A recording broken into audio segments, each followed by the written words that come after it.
इंद्र की सभा स्वर्ग में लगी हुई थी। इसमें दुर्वासा ऋषि भी भाग ले रहे थे। जिस समय सभा में विचार विमर्श चल रहा था, उसी समय सभा के मध्य ही पुंजिक स्थली नामक इंद्रलोक की अप्सरा बार बार इधर से उधर आ जा रही थी। सभा के मध्य पुंजिक स्थली का यह आचरण ऋषि दुर्वासा को अच्छा न लगा। दुर्वासा ऋषि अपने क्रोध के लिए प्रसिद्ध है। उन्होंने पुंजिक स्थली को कई बार टोककर ऐसा करने से मना किया, लेकिन वह अनसुना करके वैसा ही करती रही। तो दुर्वासा ऋषि ने कहा, तुझे देव सभा की मर्यादा का ज्ञान नहीं। तू कैसी देव अप्सरा है जो बांदरियों की तरह बार बार आ जाकर सभा में व्यवधान डाल रही है। जा, अपनी इस आदत के कारण तू बांदरी हो जा। दुर्वासा ऋषि का श्राप सुनकर पुंजिक स्थली सन्न रह गई। अपने आचरण का यह परिणाम वह सोच भी नहीं सकती थी, पर अब क्या हो सकता था। भूल हो चुकी थी, उसके कारण वह श्रापग्रस्त हो गई। उसने हाथ जोड़कर अनुनय विनय करके कहा, ऋषिवर, अपनी मूर्खता के कारण वह भूल में अनजाने में करती रही और आपकी वर्जना पर ध्यान नहीं दिया। सभा में व्यवधान डालने का मेरा कोई उद्देश्य नहीं था। कृपया बताइए, अब आपके श्राप से मेरा उद्धार कैसे होगा। अप्सरा की विनती सुनकर ऋषि दुर्वासा पसीज कर बोले, अपनी इस चंचलता के कारण अगले जन्म में तू वानर जाति के राजा विरज की कन्या के रूप में जन्म लेगी। तू देव सभा की अप्सरा है, अतः तेरे गर्भ से एक महान बलशाली, यशस्वी तथा प्रभु भक्त बालक का जन्म होगा। पुंजिक अप्सरा को संतोष हुआ। पूर्व जन्म में वानर राज विरज की कन्या के रूप में उसका जन्म हुआ। उसका नाम अंजना रखा गया। विवाह योग्य होने पर इसका विवाह वानर राज केसरी से हुआ। अंजना केसरी के साथ सुखपूर्वक प्रभास तीर्थ में रहने लगी। इस क्षेत्र में बहुत शांति थी तथा बहुत से ऋषि आश्रम बनाकर यज्ञ आदि करते रहते थे। एक बार ऐसा हुआ कि वन में विचरने वाला शंख बल नामक जंगली हाथी प्रमत्त हो उठा तथा वन में उत्पात मचाने लगा। उसने कई आश्रमों को रौंद डाला, यज्ञ वेदियां नष्ट कर डाली।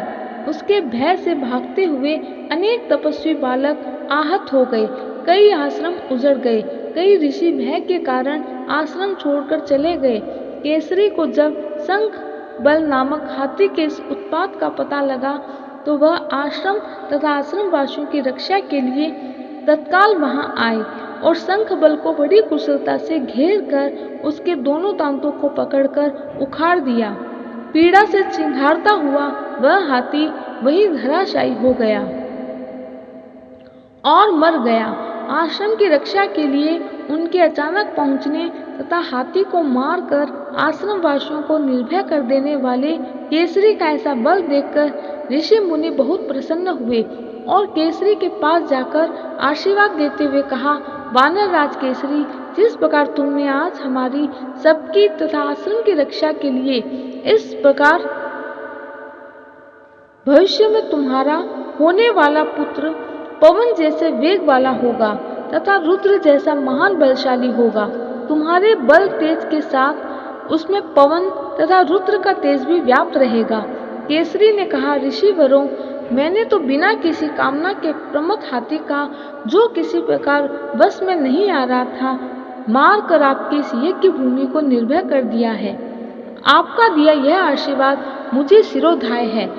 केसरी ऋषियों को प्रणाम करके चले गए। समय आने पर अंजना के गर्भ से एक बालक का जन्म हुआ। उसमें अपने बाल्यकाल से ही ऋषियों द्वारा दिए आशीर्वाद का तेज झलकने लगा। आश्रमों में वह पवन वेग की तरह जहां तहां पहुंच जाता। आश्रमों में विघ्न डालने वाले वन्य जीवों तथा दुष्ट व्यक्तियों को अपने अपार बल से खदेड़ देता। अपने इस पराक्रम से वह मदमस्त हो जाता तथा अपने साथियों के साथ वह आश्रमों में क्रीड़ा करने लगता। उसको खेलने से कोई रोकता तो वह उसको भी तंग करने लगता। बालक तो था ही, उसके बाल कौतुक से जब ऋषियों को असुविधा होने लगी तथा उनके पूजा पाठ और यज्ञ में व्यवधान आने लगा, तो उन्होंने उसके स्वभाव में शांति लाने के लिए आशीर्वाद जैसा श्राप दिया कि तुम अपने बल को हमेशा भूल जाया करोगे। जब कोई तुम्हें आवश्यकता होने पर तुम्हारे बल की याद दिलाएगा, तब तुम अपार बल जागृत हो जाएगा। इससे वह बालक शांत स्वभाव का हो गया। केसरी नंदन यह बालक आगे चलकर हनुमान नाम से प्रसिद्ध हुआ।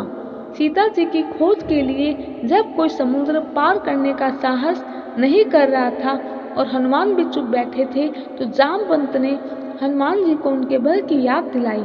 तब उन्होंने समुद्र पार करके सीता जी की खोज की। जय श्री कृष्ण।